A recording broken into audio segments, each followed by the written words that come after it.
We're joined by Rick Pitino, former coach of the Celtics, current coach of the Louisville Cardinals, who won the national championship. Rick Pitino, hello. Good morning, guys. You stink. You ruined the Celtics. Now it's time to get to the stuff that we couldn't get to. It's the stat.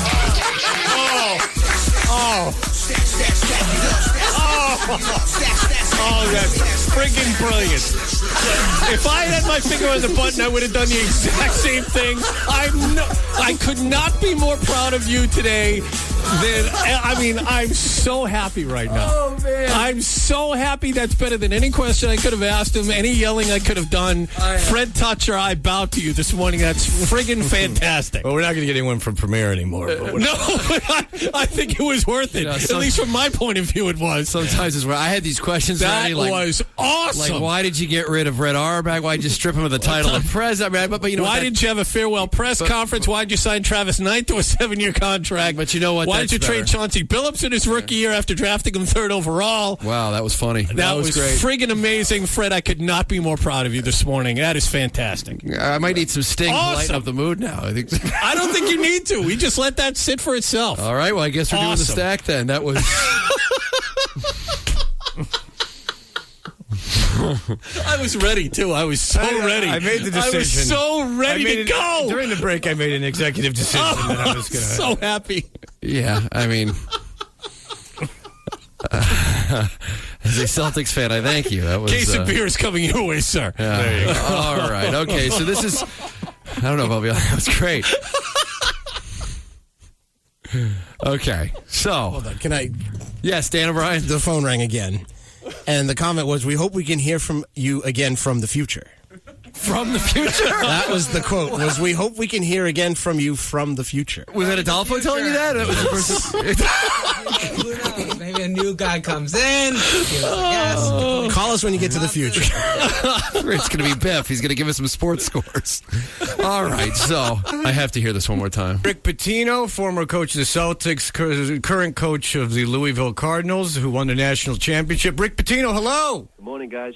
You stink. You ruined the Celtics. And then that was it. Friggin' awesome. Because then you get in a debate with the guy, and, you know, who's got time for that kind I of was initially pissed I wasn't given that chance, but as I said before, that was perfect. Thank you. I wonder if it's going to piss off Shaughnessy. Like, Dan will come thundering in here. How dare you treat an icon like that? Judging by about the 60 tweets we got within a minute's time, all saying that, giving you a high five. Celtics fans all across Boston are saying, way to go. Fantastic. Well, listen, it took a lot of intelligence and preparation to hang up on the guy. I mean, it was awesome. It was quite a work. Yeah. But by the way, here's something I want to bring up, is he has another self-help book. He's written all these self-help books, and I want to know, like, why coaches feel that they're in the position, like they've somehow reached the top of the mountain, like that they have this wonderful advice that they have to bestow upon everyone, and that and especially if you've already written a self-help book, like you've already told, what was the self-help book not enough? That you have to follow that up with more self-help? There are a lot of college coaches, and I'm sure Pitino does this, that go on speaking tours during the off-season. Yeah. But it's different. Coach Mike Krzyzewski, who is a Hall of Famer in his own right, coach of the U.S. Olympic basketball team, goes on speaking tours but talks about getting people to work as a unit and pull in one direction, which he is an expert at. That's one thing. But if you're Pitino and you're talking about it, and the name of the book, unless I researched this wrong, is called The One-Day Contract, which means you just make a contract for one day for yourself to do everything a certain way, and that builds the foundation upon which you live your life. I don't need that. I really don't. Enough Anthony Robbins crap. I don't need any of that. No, and I know, and you're like motivating 12 kids a year.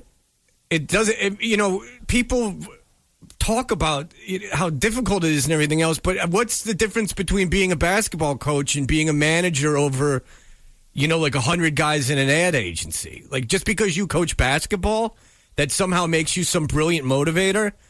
And motivating 18 and 19-year-old kids that want to play in the NBA. Yeah. I would imagine getting people who feel like they're underpaid and overworked to believe in something is or much a guy more difficult. a guy like Brad Stevens at Butler, motivating those kids. I mean, we sat down and talked with him at the golf tournament. He never had a top 100 recruit, and he got all those guys to make it to the national championship But here's game, for the God's thing. sake. I would, if I'm a basketball coach, I'm fascinated by Brad Stevens. Yes. But as a radio host, I'm fascinated, with the Celtics and what he's doing with them. But in terms of what he's achieved, I guess there's things I could take away from it. But the fact that he's a basketball coach makes it no more impressive to me.